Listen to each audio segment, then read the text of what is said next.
Donc, bienvenue à toutes et à tous à cet Avdas Decrypt que nous vous proposons ce matin et qui sera dédié à la présentation de la nouvelle plateforme Soltea pour vous permettre de solder la taxe d'apprentissage. On va prendre 50 minutes de votre temps ce matin pour vous présenter cette plateforme. Vous pourrez poser vos questions dans le chat et on y répondra en fin de webinaire. On pourra reprendre l'ensemble de vos questions. Ce webinaire va être enregistré et vous aurez donc le replay à disposition sur notre chaîne YouTube et dès la semaine prochaine. Nous serons trois à co-animer ce webinaire. Donc, je vais me présenter. Je suis Élise Robé-Poliard et je suis directrice adjointe à la direction du développement et du réseau de l'AVDAS. Je vous laisse vous présenter, Ségolène et Karine. Bonjour, Ségolène Bélanger. Je suis responsable du projet pour la Caisse des dépôts et consignations. Et nous avons, je pense, perdu Karine. On va continuer et puis Karine pourra se présenter à son retour. Oui, Karine Garchery, ma collègue, qui est directrice de projet pour la Caisse des dépôts également. On va démarrer rapidement. Je vais vous représenter, pour ceux qui connaissent peu ou pas l'AVDAS. Donc, nous sommes l'opérateur de compétences qui couvre les secteurs de la culture, des industries créatives, des médias, de la communication, des télécommunications, du sport, du tourisme, des loisirs et du divertissement. Donc, pour tous ceux et celles qui sont connectés, nous sommes votre opérateur de compétences. On regroupe 72 000 entreprises au sein de 15 grands secteurs d'activité et nous comptons 98% de nos entreprises qui ont moins de 50 salariés. Nous accompagnons le développement des stratégies des entreprises pour faire de la formation en investissement durable et nous accompagnons également les salariés et les non-salariés, les ayants droit spécifiques, en étant guichet unique pour la formation et également l'accompagnement des carrières singulières de nos publics intermittents du spectacle et audiovisuel, journalistes pigistes de la presse écrite, les artistes auteurs, les sportifs professionnels, les sportifs de haut niveau et les saisonniers des loisirs et du tourisme. Dans nos missions principales, nous accompagnons le développement de l'alternance, le développement de l'accès à la formation et tout cela à partir de l'identification des besoins en compétences et notamment au travers de l'évolution en matière d'emploi, en matière métier et compétences. Nous avons une 6e mission qui est plus récente, qui est l'accompagnement des entreprises dans leur projet d'adaptation à la transition écologique, un sujet totalement d'actualité. Ces 12 délégations régionales, 25 implantations territoriales et 100% de nos collaborateurs à l'AVDAS en délégation sont dédiés au conseil, donc à l'accompagnement, à votre accompagnement entreprise et également à l'accompagnement des publics particuliers. Il était important quand même, avant de parler de la taxe d'apprentissage et donc du solde de la taxe d'apprentissage, vous resituer aussi là rapidement où se situe la taxe d'apprentissage dans le paysage de la contribution formation professionnelle et apprentissage. En effet, vous avez deux interlocuteurs sur ce sujet contribution que sont l'URSSAF et l'AVDAS. Pour côté URSSAF, en fait, mais ça vous le savez, depuis le 1er janvier 2022, les déclarations et les prélèvements des contributions légales, formation professionnelle et taxes d'apprentissage ont été transférés à l'URSSAF. Donc l'URSSAF, c'est votre interlocuteur pour le paiement de ces contributions légales via votre déclaration sociale nominative mensuelle, donc via votre DSN que vous remplissez mensuellement.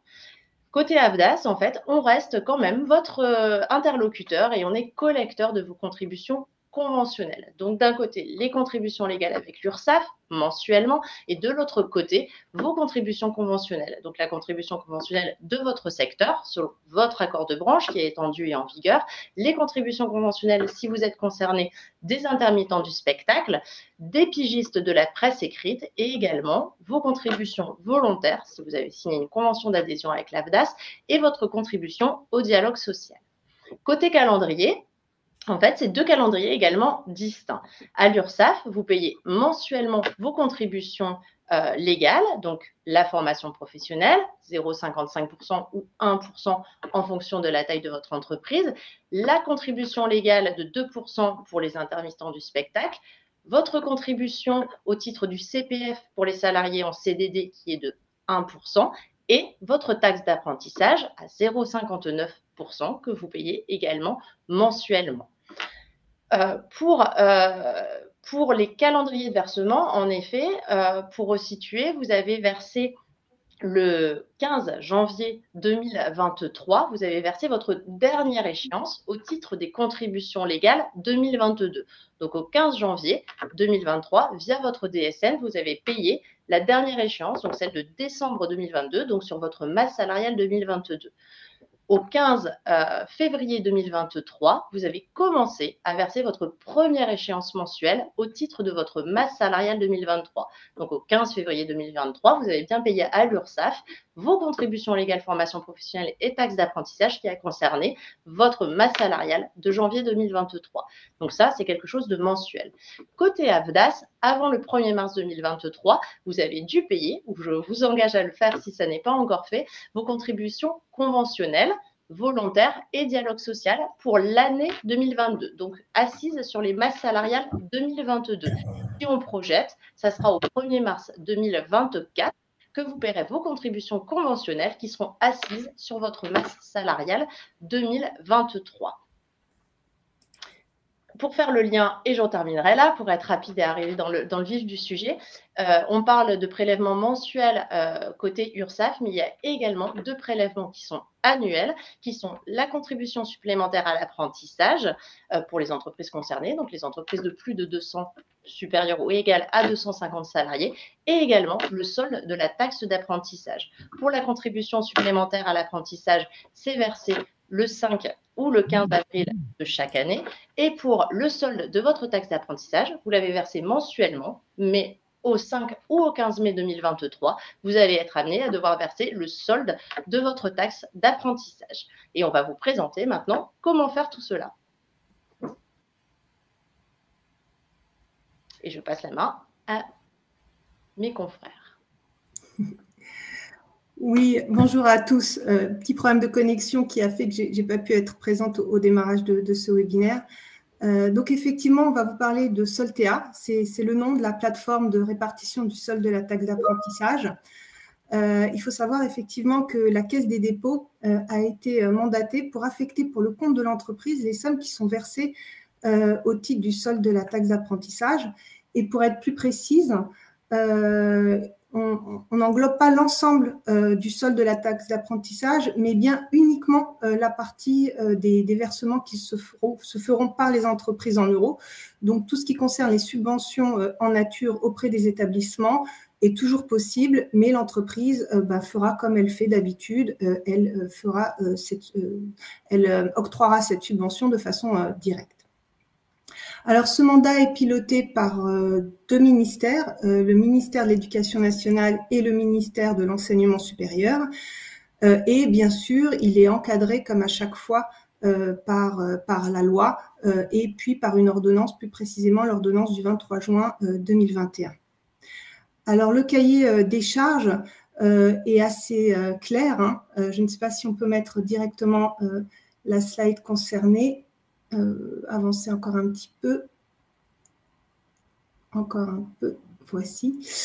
Donc, il s'agissait pour la Caisse de dépôt de mettre en place une plateforme, un service dématérialisé qui donc se nomme Soltea et qui va permettre aux employeurs, une fois qu'ils se seront libérés de leurs contributions liées au solde de la taxe d'apprentissage, vont pouvoir ensuite aller sur notre plateforme pour répartir les fonds vers les établissements de leur choix.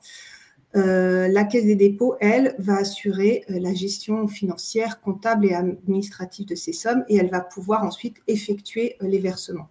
Et pour ce faire, cette plateforme doit d'un côté être neutre, c'est-à-dire que l'ensemble des établissements qui vont être présents sur cette plateforme doivent avoir un affichage qui est équitable, avec une présentation la plus neutre possible, qui se ressemblera d'une fiche établissement à l'autre.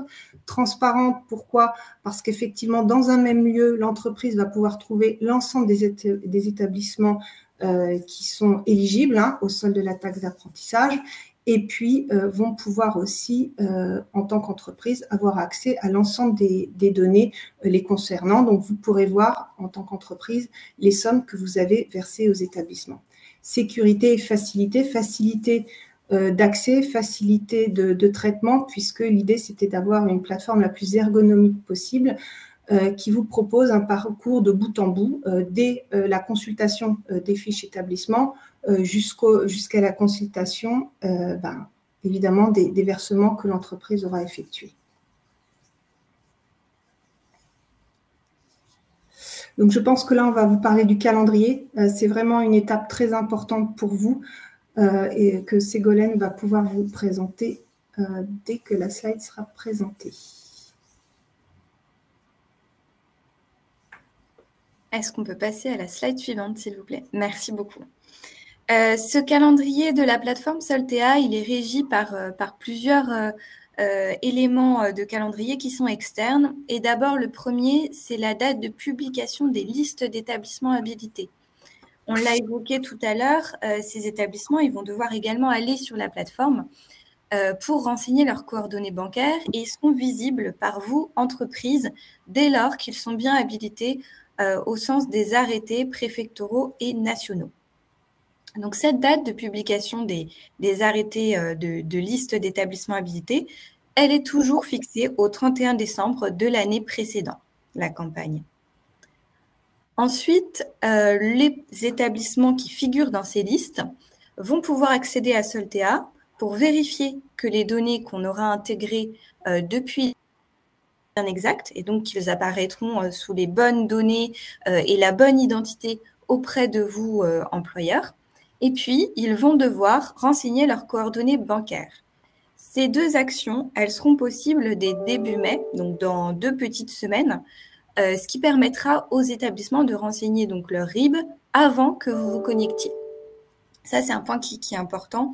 On leur donne cet accès un peu en amont pour que ensuite l'ensemble du process puisse se dérouler de la meilleure manière possible. De votre côté, vous aurez accès à Soltea à partir de la fin du mois de mai.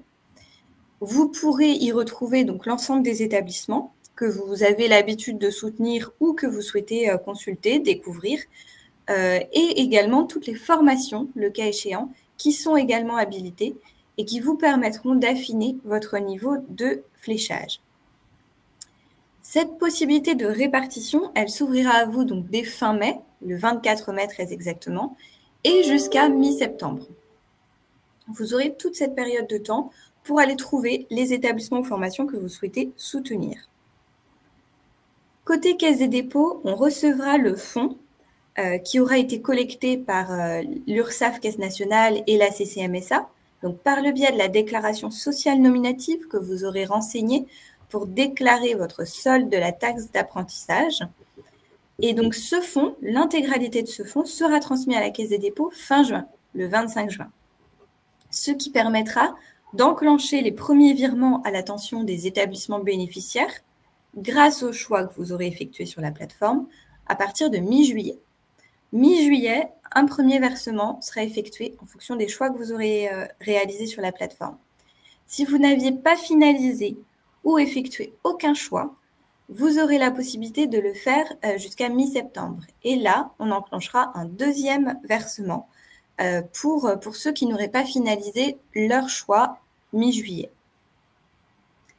Enfin, on prévoit aussi un dernier virement mi-octobre pour les employeurs qui n'auraient effectué aucun choix de fléchage. Ce point, il est important puisque l'intégralité du fonds sera de toute façon affectée aux établissements bénéficiaires. Tout ce qu'on va collecter par le biais du flux URSSAF et CCMSA sera bien reversé aux établissements bénéficiaires. Et cela selon des critères fixés de manière réglementaire et qui nous permettront ensuite de répartir le fonds restant par voie d'algorithme. Cet algorithme et ses principaux principes ne sont pas encore totalement définis, mais le virement de mi-octobre sera bien cette mise en œuvre-là. Je vous propose de passer maintenant au cœur de la plateforme, une fois qu'on a vu ce calendrier, et comment est-ce que, en tant qu'entreprise, vous allez pouvoir vous habiliter à Soltea et ensuite agir pour le compte des différents établissements de votre entreprise. Cet accès à la plateforme, on l'a dit en début de présentation, il se veut simple et sécurisé. Donc, nous allons passer par une plateforme que vous connaissez sans doute déjà, qui s'appelle NetEntreprise, une plateforme qui est tenue par le groupement d'intérêt public de modernisation des déclarations sociales, le GIP-MDS. Sur cette plateforme NetEntreprise, nous allons pouvoir affecter autant de droits que vous le souhaitez à autant d'utilisateurs que vous le souhaitez. Vous aurez tous les mêmes droits au sein des utilisateurs de vos entreprises. Vous avez la possibilité de trouver l'administrateur qui agit peut-être déjà au sein de NetEntreprise pour d'autres services, par exemple pour la DSN, et de demander à être habilité pour ce service qui s'appellera Soltea Employeur. 24 heures après avoir demandé votre habilitation, vous pourrez vous connecter sur Soltea grâce à vos identifiants d'entreprise. Les identifiants NetEntreprise, c'est votre numéro de SIRET, le nom, le prénom et le mot de passe que vous aurez fixé sur NetEntreprise. Vous aurez la possibilité aussi de vous habiliter pour le compte de plusieurs SIRET, soit parce que vous êtes tiers déclarant, soit parce que vous êtes dans une entreprise qui est composée de plusieurs SIRET et vous aurez ensuite la possibilité de naviguer entre ces différents SIRET. On peut passer à la slide suivante. Sur NetEntreprise, voilà à quoi ressemblera un peu votre portefeuille et l'accès que vous aurez une fois que vous serez connecté. Les vignettes colorées en haut, ce sont les déclarations pour lesquelles vous êtes déjà habilité. Vous aurez donc la possibilité de voir Soltea en tant que vignette colorée une fois que vous aurez fait votre habilitation. Je propose qu'on passe un petit peu rapidement. Quand vous aurez le support, vous aurez des liens qui vous permettent d'aller dans le détail de tout ce que propose NetEntreprise. Ils ont également des webinaires pour expliquer comment s'habiliter qui sont très bien faits. Et ils ont une hotline dédiée. Donc, n'hésitez pas à les contacter si vous avez des questions. Une fois que vous aurez fait votre demande d'habilitation, vous accéderez à Soltea via un portail d'information. N'hésitez pas à consulter toutes les infos qu'il y a déjà sur ce portail qui s'appelle soltea.education.gouv.fr et qui est déjà assez fourni tant en termes de foire aux questions, d'articles. Il y a des vidéos de présentation également, donc n'hésitez pas à y faire un tour. C'est grâce à un bouton connexion qui figurera sur ce portail d'information que vous pourrez vous connecter. Donc, vous cliquerez évidemment sur « Entreprise assujettie ».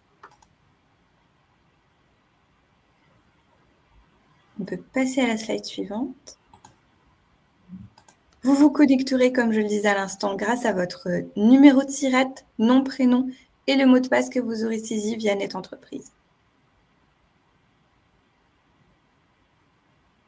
Une fois connecté, vous allez pouvoir rechercher et sélectionner les établissements que vous souhaitez soutenir.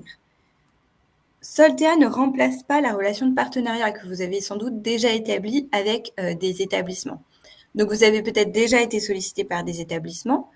L'idée, pour l'instant, c'est peut-être de leur donner une réponse favorable si vous le souhaitez, mais de ne pas, évidemment, effectuer de chèques ou de virements à l'attention de ces établissements. Il n'y a plus aucun chèque ou virement qui doit partir en direct entreprise et établissement. De même, les établissements n'ont plus à vous fournir de reçus libératoires.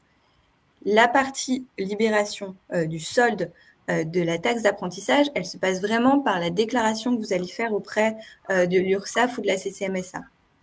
La partie répartition, elle se passe uniquement par la plateforme Soltea. Il n'y a pas de répartition possible de vos crédits en dehors de cette plateforme nationale.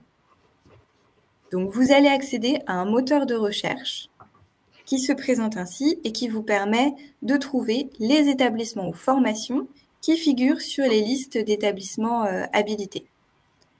Vous allez pouvoir rechercher soit par le nom de l'établissement, par la ville, par le numéro de SIRET, pourquoi pas. Et en recherche avancée, vous allez pouvoir rechercher par une formation, par son intitulé, son niveau de diplôme, sa localisation. Une fois que vous aurez trouvé l'établissement que vous souhaitez soutenir, vous allez cliquer sur sa fiche, vous allez voir apparaître ce qu'on voit à l'écran.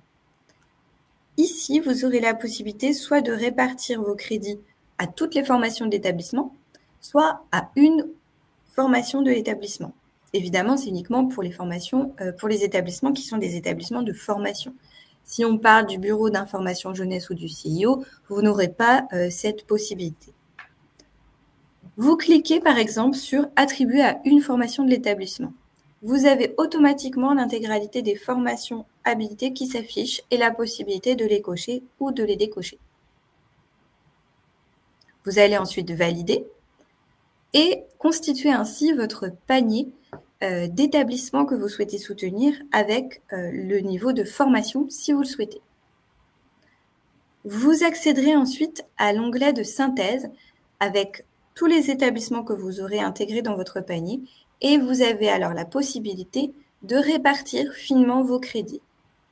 Ces crédits, ils sont nécessairement en pourcentage, puisqu'on l'a vu tout à l'heure dans les éléments de calendrier, la Caisse des dépôts ne dispose pas du fonds avant fin juin. Or, vous pouvez effectuer vos répartitions à partir de fin mai. Donc, l'action de répartition se fera nécessairement en pourcentage. Vous avez 100% de crédit à répartir. L'objectif est évidemment de finaliser, donc de répartir 100%. Si vous ne répartissez pas 100%, dès début juillet ou fin juin, début juillet, il n'y a aucun virement qui partira aux établissements mi-juillet. Donc, il faut bien finaliser toute votre répartition. On peut revenir juste sur la slide précédente, s'il vous plaît. Ici, vous avez donc bien tous les établissements et formations que vous avez renseignés, recherchés. Grâce au petit stylo qui se trouve dans la colonne « Action », vous avez la possibilité d'ajuster les pourcentages de répartition. Vous pouvez à tout moment revenir sur votre panier et sur vos répartitions tant que ce n'est pas fini. Vous pouvez aussi passer le relais à un collègue pour qu'il vienne en tant que personne et utilisateur habilité sur Soltea pour poursuivre le travail que vous avez amorcé. Je reprécise, les virements partiront quand ce sera égal à 100% des crédits répartis. On peut passer à la slide suivante. Une fois que vous avez cliqué sur le bouton « Action » et sur le petit stylo, vous avez donc la possibilité d'ajuster avec le pourcentage que vous souhaitez. Avec une petite précision évidemment que vous connaissez peut-être déjà, certains établissements qui figurent sur la liste nationale sont limités à 30% de vos crédits. Vous ne pouvez pas flécher plus de 30% de vos crédits pour ces établissements-là. Ce contrôle se fera de manière automatique, donc pas d'inquiétude là-dessus. Tant que vous pouvez répartir, vous n'êtes pas limité. Vous avez la possibilité de flécher 100% pour un seul établissement s'il ne figure pas sur la liste nationale. Par contre, automatiquement, les contrôles se feront si cet établissement figure sur la liste nationale ou si vous avez déjà affecté trop de crédits. Vous validez votre attribution et vous pouvez poursuivre. Ce que j'évoquais à l'instant, pour tout fléchage incomplet avant le 6 juillet, vous avez la possibilité donc de revenir avant le 6 juillet sur l'action de répartition. Vous êtes relancé puisqu'on a bien intégré que vous n'aviez pas finalisé et aucun virement bancaire ne sera effectué à mi-juillet tant que vous ne serez pas à 100% de répartition.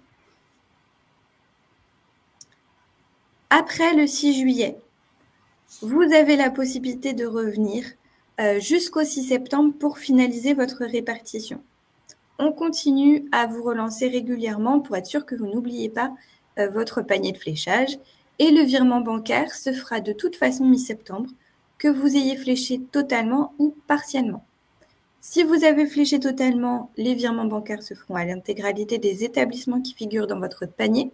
Si vous avez fléché partiellement, donc avec un fléchage inférieur à 100%, la partie que vous avez fléchée donnera bien lieu à des virements aux établissements bénéficiaires et le reste sera réparti par voie d'algorithme selon les critères fixés par voie réglementaire.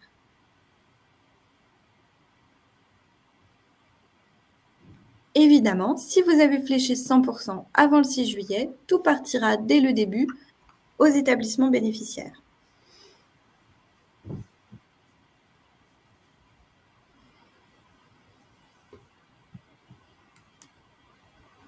On peut poursuivre. Vous avez la possibilité dans l'onglet « Suivi des versements » que vous voyez en haut de la page Soltea, de revenir dès lors que les établissements ont reçu leur virement. Donc, dès mi-juillet ou mi-septembre, vous y retrouverez ici le montant en euros qui a été affecté aux établissements, le détail de l'attribution. En l'occurrence, si vous avez fléché vers un niveau de formation, vous aurez la formation qui est souhaitée, que vous souhaitez soutenir, l'état des virements, la date des virements, et la possibilité d'exporter le tableau en Excel ou CSV et de télécharger mi-septembre la synthèse en document PDF. En haut, vous voyez bien également le siret de travail sur lequel vous vous êtes connecté, puisque je le disais en début de présentation, vous avez la possibilité de travailler sur plusieurs sirets. Donc, ici, on vous reprécise pour quel siret vous travaillez. Vous avez la possibilité de travailler sur plusieurs sirets via un portefeuille. Si vous souhaitez, vous avez fini pour ce siret-là, vous retournez dans votre portefeuille, vous allez travailler sur un autre siret. Ce suivi des versements, il est ici annuel, mais vous aurez aussi dès 2024 la possibilité de revoir ce qui a été fléché en 2023 ou les années précédentes.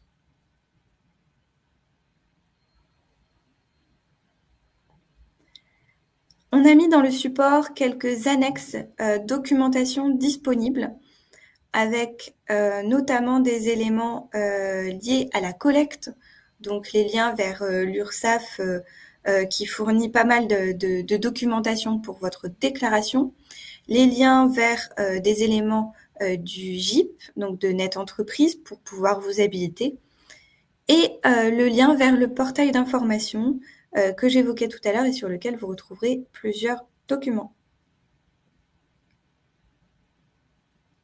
On peut passer du coup sur les différentes slides de documentation.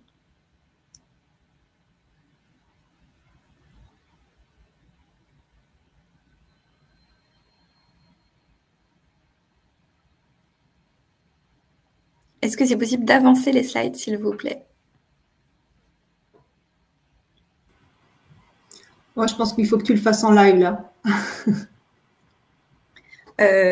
Donc, voilà, en fait, vous retrouverez dans le support la fiche consigne DSN sur Net Entreprise, le guide du déclarant sur l'URSSAF, la rubrique dédiée sur l'URSSAF et l'accès au portail d'info Soltea avec les liens vers les éléments que je présentais tout à l'heure. Et donc, nous sommes à votre disposition, je crois, pour les questions.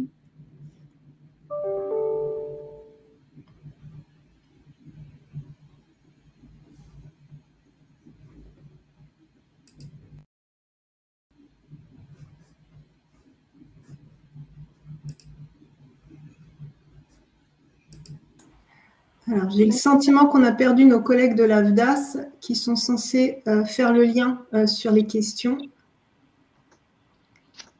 Nous avions été déconnectés. Oui, c'est ce qui me semblait, oui. Donc, on est au stade des questions. Donc, on vous écoute si vous pouviez faire le relais sur ce volet-là, parce qu'on ne les voit pas. Alors, il y a une première question. Je souhaitais revenir sur le versement de la CSA. Comment est-il effectué? Alors, ça n'a pas de lien direct, mais je vais essayer de répondre rapidement. En effet, c'est via l'URSSAF, donc ça fait partie des prélèvements annuels qui sont effectués. Et donc là, si vous êtes concerné, une entreprise de plus de 200, je fais assez large, mais une entreprise de 250 salariés et plus qui n'atteignent pas les 5% de contrats en alternance, vous devez effectuer votre déclaration auprès de l'URSSAF au 5 ou au 15 avril de l'année 2023. Donc là, c'est dépassé. Une seconde question. Comment savoir si on doit verser un solde de la taxe d'apprentissage? Alors, le solde, là, il faut vous référer à votre situation d'entreprise. Il y a certaines entreprises, certaines situations où vous êtes exonérable de la taxe d'apprentissage. Sinon, ce solde, en fait, il est vraiment dû au financement justement des écoles, enfin, qu'on vient de le décrire. Donc, ce solde, à partir du moment où vous êtes une structure éligible à la taxe d'apprentissage, vous ne pouvez pas vous départir du paiement de ce solde.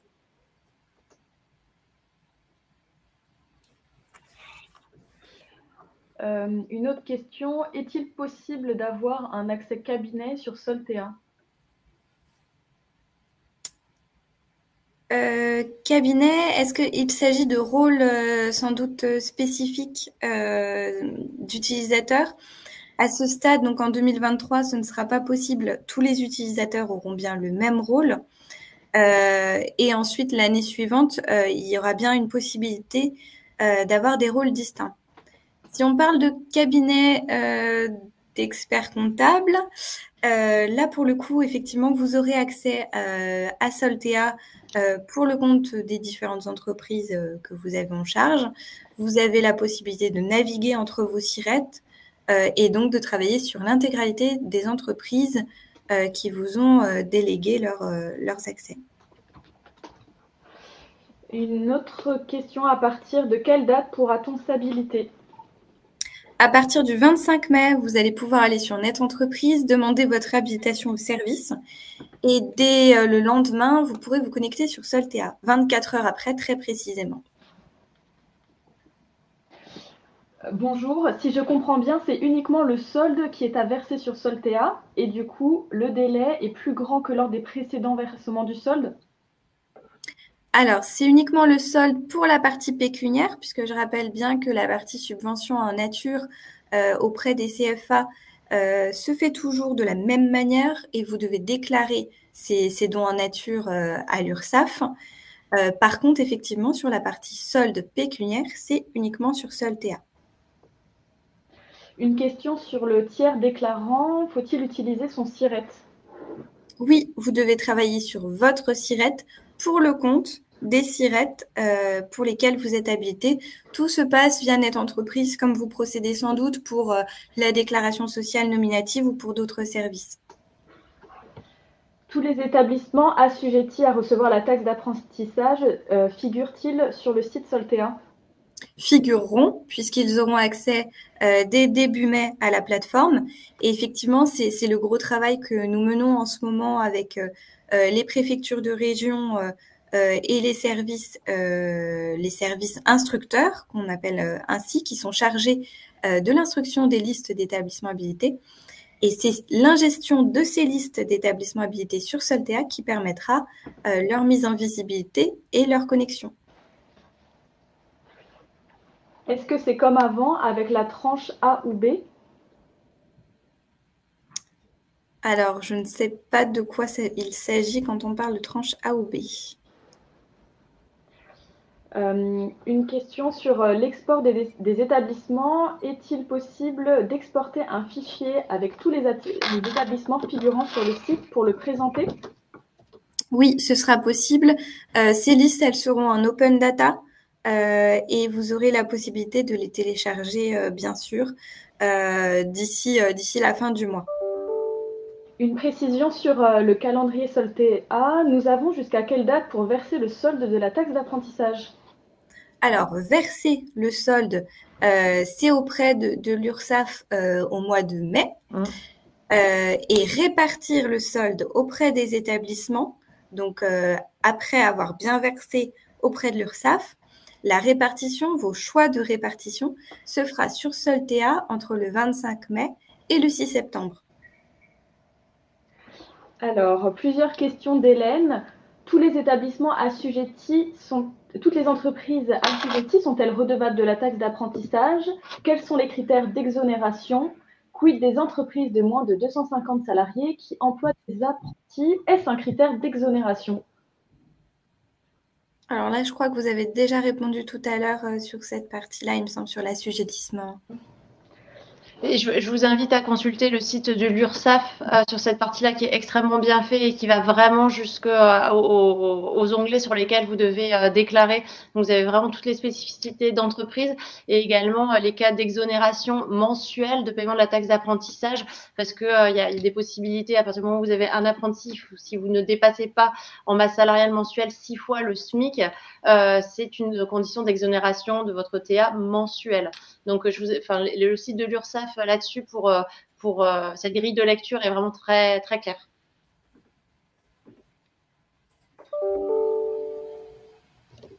Alors, quels sont les établissements ou organismes de formation qui ne peuvent pas toucher 100% du solde d'une entreprise? Ce sont les établissements qui figurent sur la liste nationale qui a déjà été publiée par arrêté. Et donc, vous les retrouverez dans la liste que vous pourrez télécharger d'ici la fin du mois sur soltea.education.gouv.fr. Une question sur combien verser. Comment savoir combien nous devons verser? Alors, vous versez, en fait, c'est-à-dire que vous allez verser selon ce que vous aurez calculé auprès de l'URSSAF CCMSA. Et donc, ça, pareil, je vous invite à regarder les fiches du déclarant. Et ensuite, sur la partie répartition qui nous intéresse sur Soltea, vous flécherez un pourcentage. Donc, ça reprendra les montants que vous aurez versés. Puisqu'ensuite, les collecteurs transmettent les montants par entreprise à la Caisse des dépôts. Peut-on demander un remboursement à l'URSSAF ou à l'AFDAS?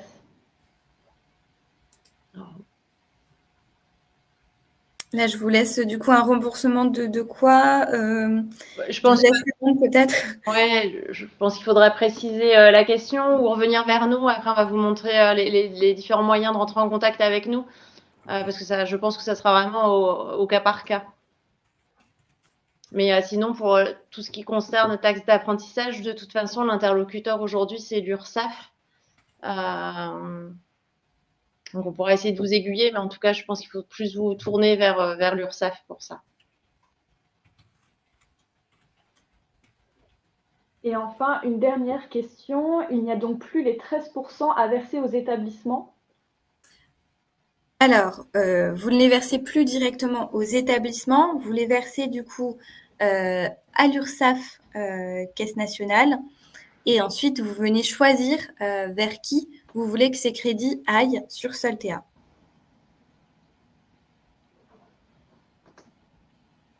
Plus de virements entreprise-établissement. Par rapport aux catégories, elles ont disparu suite à la dernière réforme de la formation professionnelle. Et donc, c'est cette partie, avant on parlait, pour cette partie solde, on parlait des dépenses libératoires. On n'utilise plus forcément cette terminologie. Voilà, c'est le solde de la taxe d'apprentissage pour financer les formations initiales technologiques. Et donc, ces deux tranches qui ciblaient des versements spécifiques ont disparu avec la réforme de 2018. Donc aujourd'hui, c'est uniquement, on parle de la partie principale de la taxe d'apprentissage et le solde de la taxe d'apprentissage qui font 0,68% au total, mais qui sont décomposés mensuellement et une part annuellement. C'était la question de tout à l'heure. Il n'y a plus de questions? Ok. Donc, n'hésitez pas à nous contacter. Il existe plusieurs canaux pour nous joindre pour toute question. Voilà, même si c'est pas forcément dans le périmètre, on pourra essayer de vous renseigner au mieux par rapport aux déclarations URSSAF et en parallèle des déclarations, bien sûr, AFDAS. Donc, vous pouvez directement vous connecter via votre espace adhérent Maya sur votre portail en faisant une demande de contact. Il y a des motifs qui sont très détaillés et qui permettront de tomber sur la bonne personne et dans le bon service. Sinon, vous avez notre ligne téléphonique. Nous sommes joignables du lundi au vendredi. On continue de 9h à 17h. Et vous pouvez également solliciter un rendez-vous avec un conseiller AFDAS en délégation en fonction de votre région. Vous retrouverez également toutes les coordonnées sur notre site internet et vous avez d'autres thématiques qu'on vous propose au fil des mois et au fil de l'année. Et donc, vous pouvez retrouver toutes ces programmations dans la rubrique agenda du site de l'AFDAS. On essaye de programmer en fonction des actualités, comme aujourd'hui, ça a été le cas. Nous arrivons au 5 ou au 15 mai pour pouvoir déclarer à l'URSSAF votre taxe d'apprentissage et au 25 mai, pouvoir effectuer l'orientation souhaitée vers l'école voulue via cette nouvelle plateforme Soltea. Et une actualité, voilà, vous pouvez nous suivre régulièrement également sur les réseaux sociaux pour ceux qui sont connectés. Et à bientôt. Bonne fin de journée, à bientôt. Au revoir. Au revoir.